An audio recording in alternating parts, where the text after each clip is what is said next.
नमस्कार दोस्तों। तो आज के दिन मार्केट में सेकंड हाफ में गिरावट देखने को मिली है। इसके पीछे का क्या रीज़न है वो हम यहाँ पर फाइंड आउट करने वाले हैं। साथ ही साथ क्या मार्केट अब यहाँ से ऊपर जा सकती है या फिर से नीचे ही जाने वाली है, उसके बारे में भी डिस्कशन करेंगे। सबसे पहले अगर हम यहाँ पर अपडेट्स की तरफ बढ़ें, देखिए अपडेट्स यहाँ पर बहुत सारी आई हैं। वीडियो को अच्छी तरह से देखिएगा। अगर हम यहाँ पर फर्स्ट अपडेट की बात करें, ट्रंप के जो यूएस ट्रेजरी सेक्रेटरी हैं उनका ये कहना है कि इंडिया और चाइना बैड एक्टर्स हैं। इसके बारे में हम बात करने वाले हैं। साथ ही साथ ट्रंप ने इंडिया और यूएसए ट्रेड को वन साइडेड डिजास्टर कहा है, इसके बारे में भी डिस्कशन करेंगे। साथ ही साथ ट्रंप ने इस चीज के बारे में क्लेम किया है कि इंडिया ने उन्हें ऑफर दिया है टैरिफ्स को जीरो तक कम करने के लिए। अब इसके बारे में कितनी सच्चाई है वो हम आगे डिस्कस करेंगे। लेकिन अगर हम यहाँ पर नेक्स्ट अपडेट की तरफ बढ़ें, देखिए आज के दिन ट्रंप यहाँ पर कुछ बड़ा अनाउंस कर सकते हैं, उसके बारे में भी हम यहाँ पर डिस्कशन करेंगे। लेकिन सबसे बड़ी चीज़ है जो आज के दिन यहाँ पर मार्केट गिरी है, उसके पीछे का क्या रीज़न है वो भी हम यहाँ पर फाइंड आउट करेंगे। एंड स्कॉट बेसेंट का ये कहना है कि यूएसए और इंडिया के जो रिलेशंस हैं, two great countries will get this solve, कि वो अपने आप ही यहाँ पर इन चीज़ों को सोल्व कर सकते हैं। इसके बारे में भी बात करने वाले हैं, कैसे कैसे ये चीज़ें सोल्व होंगी। एंड जॉन बोल्टन ने डोनाल्ड ट्रंप को जो इंडिया रशिया एंड चाइना के यहाँ पर टाइज होते हुए नजर आ रहे हैं उसके बारे में बहुत कुछ सुनाया है। इसके बारे में हम यहाँ पर बात करने वाले हैं। एफआईज और डीएस के डाटा कैसे हैं, साथ ही साथ यूएस में आज के दिन इंपॉर्टेंट डाटा रिलीज होने वाले हैं, उसके बारे में बात करने वाले हैं। और अभी के लिए जो यूएस मार्केट में हमें गिरावट देखने को मिल जा रही है उसके पीछे का क्या रीजन है वो भी हम यहाँ पर डिस्कस करेंगे। तो विदाउट वेस्टिंग टाइम हम वीडियो को शुरू करते हैं। लेकिन वीडियो में आगे बढ़ने से पहले वीडियो को लाइक भी जरूर कर दीजिएगा एंड साथ ही साथ चैनल को सब्सक्राइब भी कर लीजिएगा और बेल आइकन कॉल पर रखिएगा और यहाँ पर कोई वीडियो मिस ना कर पाए। देखिए सबसे पहले अगर हम यहाँ पर फर्स्ट अपडेट की तरफ बढ़ें कि आज के दिन जो हमें सेकंड हाफ में गिरावट देखने को मिली है इसके पीछे का क्या रीजन है। देखिए जहां तक मेरा मानना है इसके पीछे का क्या रीजन है, जैसे ही ये हमें अपडेट सुनने को मिली थी कि जो यूएस के ट्रेजरी सेक्रेटरी हैं उन्होंने इंडिया और चाइना को रशिया से ऑयल परचेज करने के कारण बैड एक्टर्स कहा है, उसके बाद तो मॉर्निंग से ही मार्केट यहाँ पर थोड़ा हिचकिचाने लग गई थी। लेकिन देखिए ये जो चीज थी ये हमें मार्केट पर देखने को नहीं मिल रही थी। देखिए अगर हम यहाँ पर मॉर्निंग सेशन की बात करें तो मॉर्निंग सेशन में जो फर्स्ट 15 मिनट थे वहां पर तो मार्केट एकदम से मूव की, लेकिन फिर उसके बाद मार्केट यहाँ पर बिल्कुल भी मूव नहीं कर पा रही थी। अब इसके पीछे का क्या रीजन है, देखिए हमें एक चीज यहाँ पर ध्यान में रखकर चलनी है। इंडिया के ऊपर पहले से ही 50% टैरिफाई किया गया था। उसके बाद जो हमारे पास ये अपडेट सुनने को मिली है, साथ ही साथ उसी समय बेसेंट ने इस चीज के बारे में भी अपडेट किया था कि जो इंडिया और यूएसए के रिलेशन हैं वो ये दोनों कंट्रीज सुलझा सकती हैं और ये आने वाले दिनों में सुलझा भी लेंगी। लेकिन जो इन्होंने यहां पर इस चीज के बारे में कहा था कि वो चाइना के ऊपर भी सेकंड टर्म टैरिफाई कर सकते हैं, तो उसके बाद हमारे पास यहां पर क्या चीजें बनते हुए नजर आई। ग्लोबल मार्केट यहां पर धीरे धीरे वीक होना शुरू हो चुकी थी, लेकिन जो सेकंड हाफ में एकदम से हमें फॉल बनते हुए नजर आया है। अब इसके पीछे का क्या रीजन है उसके बारे में हम यहाँ पर बात करते हैं। देखिए जो मैंने अभी के लिए आपको यहाँ पर अपडेट किया है इसकी वजह से मार्केट में नेगेटिव सेंटीमेंट बढ़ते हुए नजर आ रहे थे, लेकिन वो मॉर्निंग में यहाँ पर शो होते हुए नजर नहीं आए हैं। फिर वो सेकंड हाफ में यहाँ पर क्यों शो हुए हैं, बिकॉज आज के दिन एक्सपायरी डे था। देखिए पहले थर्सडे को एक्सपायरी होती थी लेकिन आज के दिन ही एक्सपायरी थी, जिसकी वजह से क्या हुआ सेकंड हाफ में यहाँ पर पोजीशन करते हुए नजर आई हैं। अब इसके पीछे का क्या रीजन है वो हम यहाँ पर फाइंड आउट कर लेते हैं। फोर यहाँ पर रीजन है। फर्स्ट ऑफ ऑल जैसे कि आज के दिन एक्सपायरी थी जिसकी वजह से क्या हुआ एकदम से विक्स बढ़ते हुए नजर आया। अगर विक्स बढ़ता है तो उस समय फियर मार्केट में ज्यादा बढ़ जाता है और वैसा हमें यहाँ पर देखने को भी मिलते हुए नजर आए हैं। ग्लोबल क्यूज की बात करें तो ग्लोबल क्यूज भी यहाँ पर मार्केट के फेयर में नहीं थे, बिकॉज अगर हम एशियन मार्केट की बात करें तो एशियन मार्केट भी गिरते हुए नजर आ रही थी, जिसकी वजह से देखिए जो हमें ये गिरावट भी देखने को मिली है। अगर हम टॉप से कंपेयर करें तो अच्छी खासी गिरावट है, लेकिन अगर हम क्लोजिंग बेसिस पर बात करें तो वहां पर गिरावट बिल्कुल भी नहीं है। विच मीन्स की जो हमें पास यहाँ पर जो मार्केट ये गिरते हुए नजर आई है, मार्केट जो प्रीवियस क्लोजिंग है उसके बेसिस पर ही यहाँ पर इस जोन के आसपास आई है। आई होप आपको चीज यहाँ पर क्लियर हो चुकी है। लेकिन अगर हम यहाँ पर थर्ड अपडेट की बात करें, बिकॉज यहाँ पर जो जीएसटी काउंसिल की मीटिंग है उसके कारण FMCG sector and auto sector में हमें ये गिरावट बनते हुए नजर आ रही है। देखिए डोमेस्टिक मार्केट में जो हमारे पास ये रीजन आते हैं वो सबसे ज्यादा इंपॉर्टेंट हो जाते हैं। ये जो रीजन है बिकॉज जीएसटी काउंसिल की जो मीटिंग है उसके बेसिस पर जो सेक्टर यहाँ पर गिरते हुए नजर आए हैं वो हमारे पास यहाँ पर ये चीजें ऑलरेडी बनते हुए नजर आ रही थी, जिसकी वजह से ये चीजें यहाँ पर पैन आउट हुई हैं। एंड अगर हम यहाँ पर टेक्निकल एनालिसिस की बात करें, देखिए जो हमारे पास ये मार्केट में ऑलमोस्ट 2 घंटे के लिए मार्केट यहाँ पर बिल्कुल भी मूव नहीं कर पा रही थी, जिसकी वजह से क्या हुआ दोनों साइड में जो ट्रेडर थे वो बिल्कुल यहाँ पर एक्टिव हो चुके थे और जैसे ही इस जोन को मार्केट ने तोड़ा उसके बाद एकदम से उनकी पोजीशन भी यहाँ पर कटना शुरू हुई।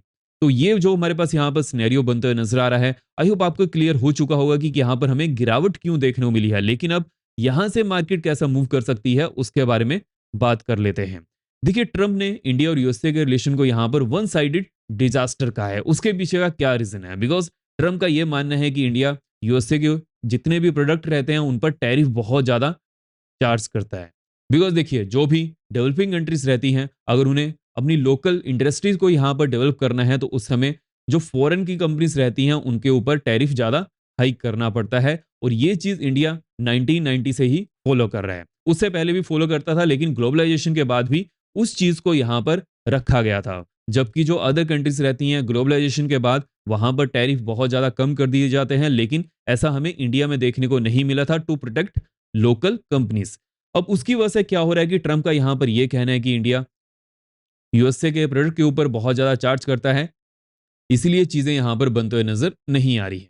अगर हम यहां पर नेक्स्ट अपडेट की तरफ बढ़े, देखिए नेक्स्ट अपडेट में ट्रम्प ने उसी दिन यहां पर यह चीज के बारे में भी अपडेट किया है पिछले दिन कि इंडिया ने उनको ऑफर किया है जीरो टैरिफ के बारे में। बट वो चीज यहां पर क्यों पैन आउट होते हुए नजर क्यों नहीं आ रही है? बिकॉज ट्रम्प सभी सेक्टर में जीरो टैरिफ चाहते हैं, जबकि India agriculture sector and dairy sector को यहां पर इंक्लूड नहीं करना चाहता है, जो कि एक अच्छी चीज भी है। बिकॉज इंडिया में 50% से ज्यादा फार्मर्स हैं, उनको प्रोटेक्ट करना भी गवर्नमेंट की ही जिम्मेदारी बनती है। अगर बाहर से चीजें आएंगी तो उस समय जो लोकल यहां पर फार्मर हैं उनका रेवेन्यू कम हो सकता है।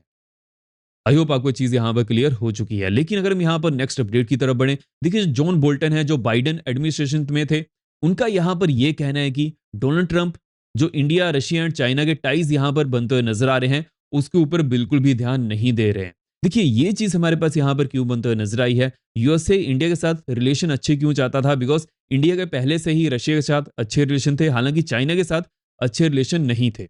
लेकिन अभी के लिए जैसे कि इंडिया और चाइना के भी रिलेशन यहाँ पर धीरे धीरे अच्छे बनते हुए नजर आ रहे हैं because of the USA. USA ने 50% टैरिफाई किया है, ट्रम्प ने 50% टैरिफाई किया है। इसकी वजह से ये चीजें हमारे पास यहाँ पर देखने को मिल जा रही हैं।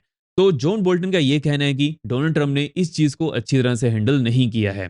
अब देखिए इसका हमें मार्केट पर कैसे इंपैक्ट पड़ता हुआ नजर आएगा। First of all, Donald Trump जब तक 50% टैरिफाई को कम नहीं करते हैं उस समय तक के लिए यूएस और इंडिया के रिलेशन तो अच्छे होने वाले नहीं हैं। और वो चीज हमें एफआईज के डाटा में देखने को मिल जा रही है। देखिए एफआईज कंटिन्यूसली यहां पर सेलिंग कर रहे हैं, डीआईज मार्केट को होल्ड करने की पूरी कोशिश करते हुए नजर आ रहे हैं। लेकिन वो कब तक ये चीज करेंगे, ये एक सबसे बड़ा क्वेश्चन बन जाता है। बिकॉज जब तक एफआईज यहां पर पॉजिटिव में डाटा शो नहीं करते हैं, ग्रीन में डाटा शो नहीं करते हैं, उस समय तक के लिए मार्केट इतनी भी मूव नहीं कर पाएगी। बिकॉज डीआईज यहां पर ओनली एफआईज की सेलिंग को ही पचाने का काम कर रहे हैं।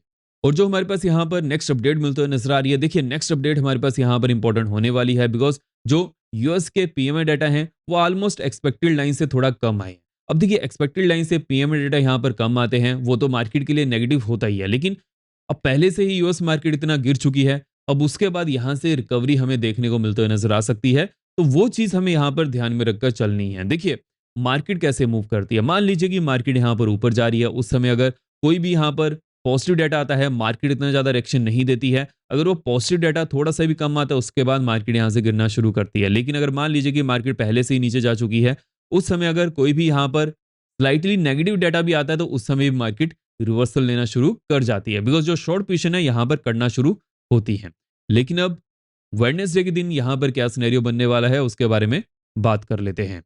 देखिए अगर हम यहाँ पर मार्केट के ओवरऑल सिनेरियो की बात करें, जहां पर हमें क्लोजिंग देखने को मिली है, अगर मार्केट 590 टू 600 की जोन को तोड़ती है, नेक्स्ट जोन यहाँ पर 645 टू 655 की होने वाली है। उसके बाद नेक्स्ट जोन 690 टू 705 की बनते हुए नजर आएगी। हालांकि यहाँ पर एक अच्छी खासी रेजिस्टेंस जोन बन चुकी है। जब भी मार्केट इस जोन के आसपास आती है तो उस समय रेजिस्टेंस फेस कर सकती है, जो कि मुझे लगता है कि अभी के लिए इस जोन को टेस्ट करने की पॉसिबिलिटी बहुत ज्यादा कम है। लोअर साइड में जोन्स को ज्यादा फॉलो करना पड़ेगा बिकॉज अभी के लिए नेगेटिविटी यहाँ पर बढ़ सकती है। अगर हम डाउन साइड की मैं बात करें तो डाउन साइड में 550 टू 530 जोन को यहाँ पर फोकस में करके चलना है। अगर 535 के नीचे ब्रेकडाउन देखने को मिलता है डाउन साइड में, नेक्स्ट जोन यहाँ पर 475 की बनते हुए नजर आएगी। उसके बाद नेक्स्ट जोन 415 टू 400 की रहने वाली है। हालांकि यहाँ पर इमीडिएट सपोर्ट जोन बनते हुए नजर आ रही है, लेकिन अगर ये जोन टूटती है on the 15 minute time frame, उसके बाद मार्केट में जो नेक्स्ट जोन यहाँ पर बनते हुए नजर आएगी 335 टू 310। हालांकि 310 के आसपास एक अच्छी खासी हमारे पास सपोर्ट जोन बन चुकी है। जब तक ये टूटती नहीं है उस समय तक के लिए यहाँ पर और ज्यादा सेलिंग सोचना गुनाह होगा। देखिए, मैं ये चीज़ यहाँ पर क्यों कह रहा हूँ कि गुनाह होगा, because most of time traders क्या गलती करते हैं, अगर वो एक मोमेंटम को यहाँ पर देख लेते हैं, उसके बाद वो सोचते हैं फिर से वो कंटिन्यू होने वाला है। देखिए, वहाँ पर अगर कुछ ऐसी चीज़ें बनती हैं, कुछ ऐसा सेटअप बनता है, उसके बाद ये चीज़ को यहाँ पर फ़ॉलो करना चाहिए। बिकॉज़ देखिए, जैसे कि एक्सपायरी थी, 2:30 के बाद यहाँ पर बिल्कुल भी फ़ॉल देखने को नहीं मिला है, उसके बाद मार्केट रिकवर करते हुए नज़र आ रही थी। अगर उस समय भी किसी ने अपनी शॉर्ट पोज़ीशन को यहाँ पर होल्ड किया होगा, उसको लॉसेस का सामना करना पड़ा होगा। इसीलिए टाइमिंग बहुत ज़्यादा इंपॉर्टेंट होती है, देखना पड़ता है कि कैसा सेटअप बन रहा है, कहाँ पर ये चीज़ें रुक सकती हैं। वीडियोज़ को अच्छी तरह से देखा कीजिए, हम यहाँ पर बहुत सारी चीज़ों को डिस्कस करते हैं और मैं ग्रुप में पिछले कुछ दिनों से अपडेट नहीं कर पा रहा था, लेकिन मैं कल से वो भी अपडेट करने वाला हूँ। मेक श्योर कीजिएगा ग्रुप को, जो डिस्क्रिप्शन बॉक्स में लिंक दिया हुआ है, वहाँ से चेकआउट ज़रूर कर लीजिएगा। अगर हम यहाँ पर बैंक्स की बात करें कि बैंक्स में क्या सिनेरियो बनते हुए नज़र आ रहा है। देखिए, बैंक्स मॉर्निंग में ही यहाँ पर ज़्यादा बड़े नहीं थे और वो गिरे भी ज़्यादा है। तो यहाँ पर क्या चीज़ पर फोकस करना है, जहाँ पर बैंक्स पहुँच चुके हैं एंड जहाँ पर क्लोजिंग मिलते हुए नज़र आई है 660 के आसपास। मान लीजिए कि अगर यहाँ पर ही ओपनिंग होती है, जिसकी पॉसिबिलिटी अभी के लिए तो कम है। अगर ऐसा होता है तो उस समय नेक्स्ट जोन यहाँ पर 800 टू 828 की बनने वाली है। लेकिन अगर 800 टू 828 की जोन टूटती है, नेक्स्ट जोन यहाँ पर 950 टू 975 की बनने वाली है। देन नेक्स्ट जोन 54,064 टू 100 की देखने को मिल सकती है। हालांकि यहां पर ही मार्केट के रेशन लेने के चांसेस ज्यादा हैं। जब तक 50 मिनट कैंडल इसके ऊपर क्लोजिंग नहीं देती है 975, तब तक के लिए तो ऊपर की साइड यहां पर कोई ज्यादा सिनेरियो देखकर नहीं चलना है। अगर हम लोअर एंड की बात करें, देखिए लोअर एंड में 53,600 के नीचे जैसे ही ये जोन टूटती है, डाउन साइड में नेक्स्ट जोन यहाँ पर 475 टू 450 की होने वाली है। उसके बाद नेक्स्ट जोन 355 टू 335 की बनते हुए नजर आ रही है। देन 215 टू 195 की नेक्स्ट जोन देखने को मिल सकती है। हालांकि यहाँ पर एक अच्छी खासी सपोर्ट जोन है इस जोन के आसपास 335 टू 355। जब तक 50 मिनट कैंडल इसके नीचे क्लोजिंग नहीं देती, उस समय तक के लिए कोई ज्यादा यहाँ पर सेलिंग प्रेशर बनते हुए नजर नहीं आएगा। मार्केट सपोर्ट लेने की कोशिश कर सकती है। एंड नेक्स्ट जोन यहाँ पर 215 टू 195 की होने वाली है। बट जो ओवरऑल हमारे पास यहाँ पर सिनेरियो बनते हुए नजर आ रहा है, नेगेटिविटी यहाँ पर बढ़ते हुए नजर आ रही है because of the global sentiments and domestic scenario. जो जीएसटी काउंसिल मीटिंग यहाँ पर होने वाली है, जैसे ही उसके बारे में कोई अपडेट मिलती है, वो तो चलिए हम यहाँ पर डिस्कस करने ही वाले हैं। लेकिन अभी के लिए जो यहाँ पर सिनेरियो बनते हुए नजर आ रहा है, वो हमने डिस्कस कर लिया है। आई होप आपने इन जोन्स को यहाँ पर अच्छी तरह से मार्क कर लिया हो और जो अपडेट्स हैं उनको अच्छी तरह से सुन लिया हो। सो इस वीडियो में इतना ही। अगर आपको वीडियो फ्री में लगी हो तो वीडियो को लाइक करें, शेयर करें। जय हिंद।